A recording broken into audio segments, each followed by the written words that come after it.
sesi wawancara terhadap pihak-pihak yang ada di lingkungan sekolah kita. Perkenalkan, nama saya Rafika Fadillah. Saya Tarik. Saya Yohanes.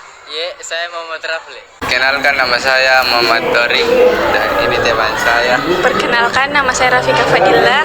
Kali ini saya akan mewawancarai Kak Arifa dan Kak Dilan mengenai permasalahan sosial yang ada di lingkungan sekolah. Sejauh ini permasalahan sosial yang terjadi di lingkungan sekolah kita itu ada pembulian antar siswa dan siswa. Biasanya pembulian itu terjadi pada perempuan dengan perempuan yang aku bilang lagi dan Apa solusi dari tindakan tersebut?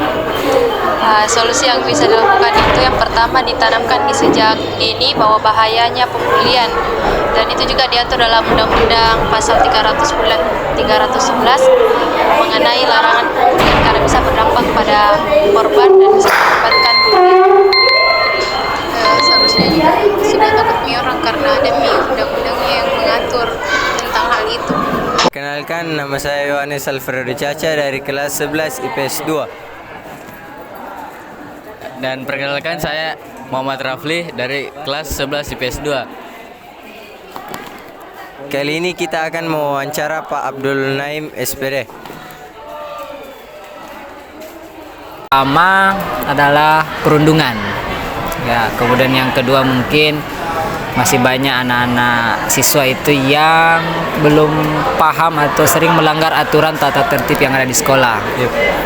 Kemudian masalah ketiga, ya mungkin yang paling sering kita lihat ya perkelahian antar remaja, baik itu di sesama siswa atau dari sekolah lain.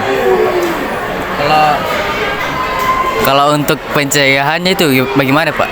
Ya. Solusinya, Pak? Oke, kalau untuk perundungan mungkin sebaiknya ada peran dari guru, kemudian dari terutama juga orang tua untuk memberikan pemahaman kepada siswa, kemudian dilakukan sosialisasi terkait dengan bentuk-bentuk perundungan yang ada di sekolah, karena sebenarnya persoalannya bukan di pelakunya tapi sebenarnya ketidakpahaman anak-anak terkait bahwa ini adalah perundungan. Justru mereka menganggap bahwa bercanda itu bukan perundungan, padahal ketika bercanda itu sudah kelewatan, itu sudah masuk dalam bentuk perundungan. Ya. Terus untuk masalah masih banyak siswa yang sering melanggar aturan, ya yang namanya juga anak-anak SMA, ya mereka masih bentuk pencarian jati diri, ya mereka mencoba hal-hal baru, ya mungkin juga dari beberapa siswa masih banyak yang belum paham atau masih ikut-ikutan dengan teman-temannya yang dalam tanda kutip sering melanggar.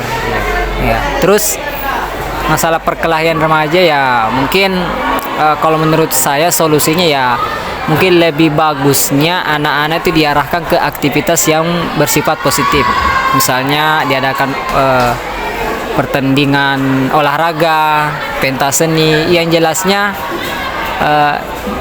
kegiatan-kegiatannya itu bersifat positif, sehingga mereka lebih fokus untuk melakukan aktivitas positif ketimbang mereka mau nongkrong atau gagah-gagahan mencari lawan.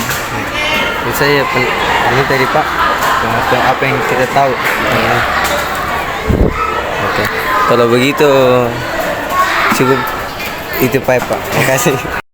Oh iya, perkenalkan, nama saya Rahmawati, saya mahasiswa pendidikan sosiologi dari Universitas Negara Sini. Saya Melda Tawahi dengan jurusan yang sama, sosiologi dari kampus Indonesia. Saya dari kelas 11 IPS 2 ingin mewawancarai kakak terkait tentang materi sosiologi, yaitu permasalahan sosial. Nah, menurut kakak, apa sih permasalahan sosial yang terjadi di lingkungan sekolah SMA 14?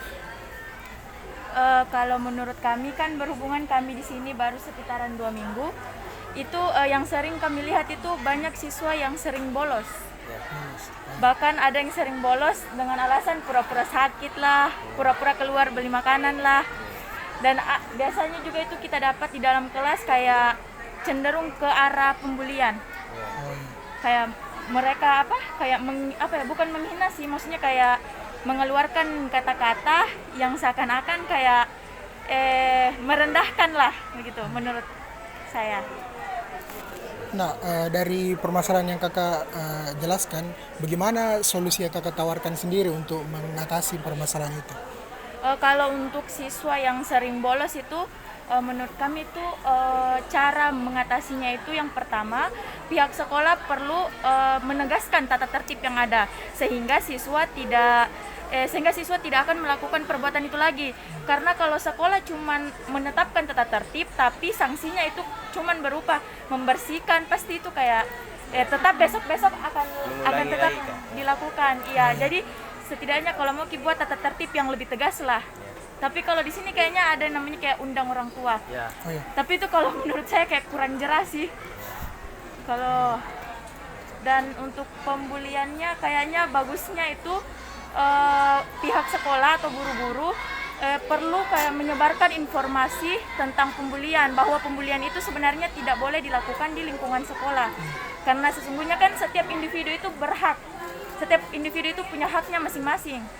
Jadi apalagi sekarang memang rawan kalau masalah-masalah pembulian di sekolah.